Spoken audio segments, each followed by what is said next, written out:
आज काफ़ी दिनों के बाद गुल्ली बुल्ली के घर शॉन कंप्यूटर पर गेम खेलने आया था। दिन भर उधम चौकड़ी करने के बाद उनको कब रात हो गई पता भी नहीं चला। हल्की फुल्की बारिश भी हो रही थी।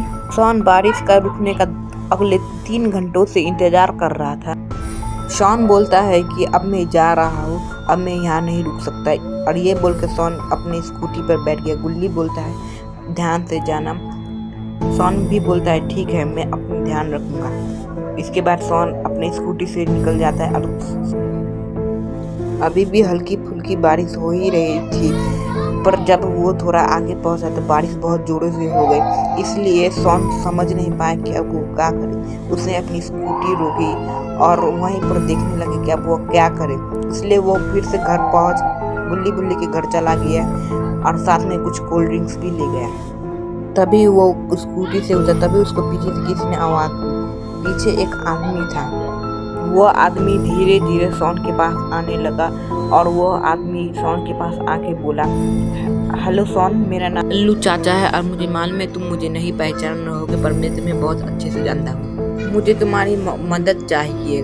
शॉन बोलता है कैसी मदद लल्लू चाचा? मुझे तुम्हारे दोस्त गुल्ली बुल्ली से भी मिलना है। मैंने तुम सबके बहुत सारे किस्से सुने हैं। मैंने सुना है तुम तो बहुत अच्छे इंसान हो और सबकी मदद करते हो।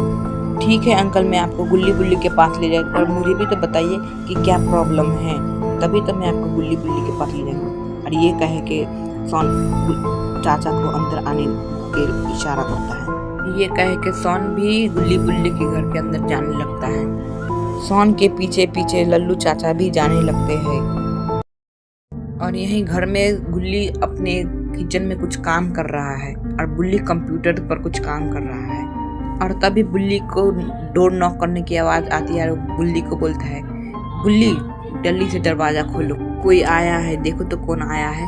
बुल्ली दरवाजा खोलते और देखता है कि शॉन है, इसलिए वो अपने काम करने के लिए घर के अंदर चला जाता है। पर शॉन फिर से बोलता है कि गुल्ली तुमसे लल्लू चाचा मिलने आए। गुल्ली बोलता है कि मैं किसी लल्लू चाचा को नहीं जानता। शॉन बोलता है कि वो किसी मुसीबत में फंसे और तुमसे मिलना चाहते हैं।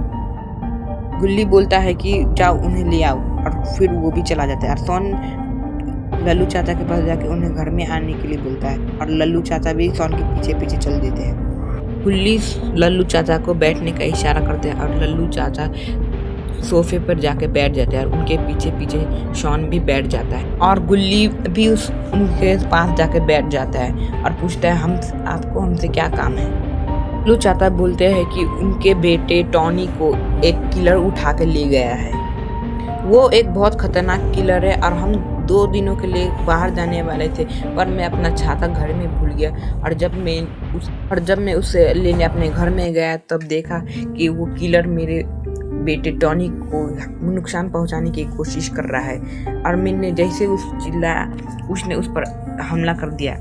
और यही सब बातें बोल के लल्लू चाचा उन सब से बातें करने लगे। और लल्लू चाचा ये भी कहते हैं कि मैंने उन्हें एक जंगल में जाते हुए देखा और मुझे नहीं मालूम कि वो अपने मेरे बेटे को कहाँ लेके गया है।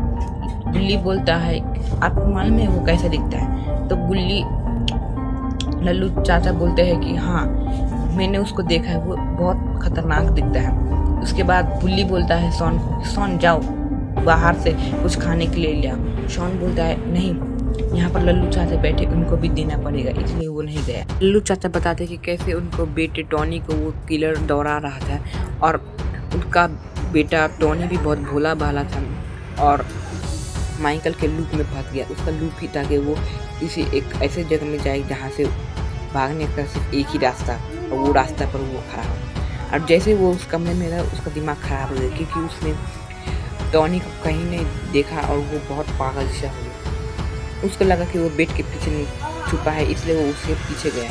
पर जैसे ही वो वहाँ पर गया वो गुस्से से आग बबूला हो गया और फिर से पीछे जाने लगा। पर उसके बेटे टॉनी ने एक छोटी सी गलती कर दी उसको देख के। और जैसे उसने माइकल को देखा, माइकल ने उसको देख लिया और वो उस दरवाजे के पास जाता है। टोनी ने उसको अंदर से पकड़ा था, इसलिए वो उसको लात दे के तोड़ देता है। और टोनी पूछता है मुझे क्यों मार रहे हैं, पर वो कुछ नहीं सुनता और टोनी पर हमला कर देता है। और वो टोनी पर ऐसा हमला करते वो सीधे नीचे गिर जाता है और उसके बाद वो नीचे आकर फिर से हमला कर देता है। सारी बात सुन के लल्लू चाचा के साथ वो सब उनके बेटे को बचाने के लिए चल जाते हैं। और जैसे ही वो उस जंगल के थोड़े पास पहुंचते हैं, वहाँ उन्हें एक भी आबादी नहीं दिखाई देती और वो बहुत डर जाते हैं। क्या होगा गुल्ली बुल्ली और शॉन का? क्या वो लल्लू चाचा के बेटे टॉनी को बचा पाएंगे? ये सब देखेंगे हम पार्ट 2 में। तब तक के लिए बाय बाय।